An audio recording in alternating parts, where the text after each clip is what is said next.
আসসালামু আলাইকুম। কত তাহাজ্জুদ গুজার বান্দাকে আল্লাহর রাস্তা থেকে হারিয়ে যেতে দেখেছি।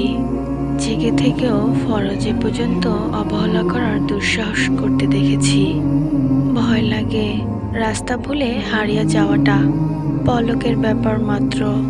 কিন্তু ওইদিকে এই আধুনিক সময়েও কত বান্দাকে দেখেছি আগে খেয়ে নিয়ে ইশার সালাতের পরই ঘুমিয়ে যেতে, যেন সুন্নাহের খিলাফ না হয়, তাহাজ্জুদ না ছুটে যায়, ফরজটা যেন অটুট আর সুন্দর, প্রায়োরিটি আর কিছু না।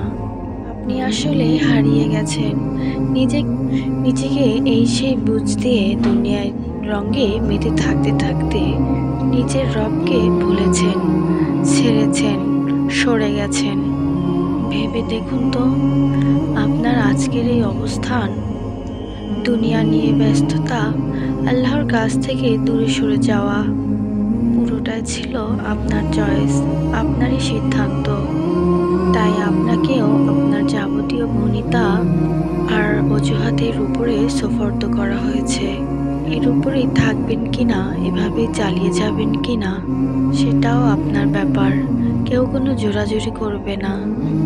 যে আল্লাহকে সত্যিই চায়, আল্লাহকে প্রায়োরিটি দেয়, তাকে আল্লাহ বেশি বেশি করে তার সান্নিধ্যে রাখেন, সহজ করে দেন, অন্তরকে প্রাচুর্য দিয়ে ভরিয়ে দেন, বেশি বেশি ইবাদত করার তৌফিক দিয়ে দেন।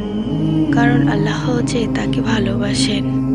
আর যে আল্লাহকে চেনার থেকেও আল্লাহর দিক থেকে একবারের জন্য হলেও অন্যদিকে তাকানোর দুঃসাহস করে, শুকরিয়া এটাই যে ফেরার রাস্তা খোলা।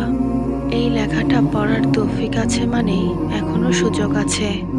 কতজন গোপনে গোপনে এগিয়ে যাচ্ছে তাদের রবের দিকে, কারো দিকে না তাকিয়ে এক মনে নিজের কবর, হাসর, পুলসিরাত আর জাহান্নামের কথা ভেবে ভেবে সে মানুষগুলো চোখ লাল করে গাল ভিজিয়ে প্রস্তুতি নিচ্ছে।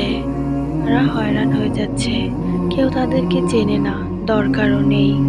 তারাও চায় তাদেরকে শুধু তাদের রবই চিনুক। তারাও কেবল তাদের রবকেই চিনতে চায়, তাদের রবকেই ভালোবাসতে চায়, সেই দয়াময় রবের সাথে সময় কাটাতে চায়। আপনিও আজ থেকে তাদের একজন হয়ে যেতে পারেন। আলহামদুলিল্লাহ, সিদ্ধান্ত নিয়ে ফিরবার সুযোগ এখনও আছে। আমার ভিডিওটি ভালো লাগলে বেশি বেশি শেয়ার করে দিবেন এবং আমার চ্যানেলটি সাবস্ক্রাইব করে আমার পাশে থাকবেন। সবাই ভালো থাকবেন। আল্লাহ হাফেজ।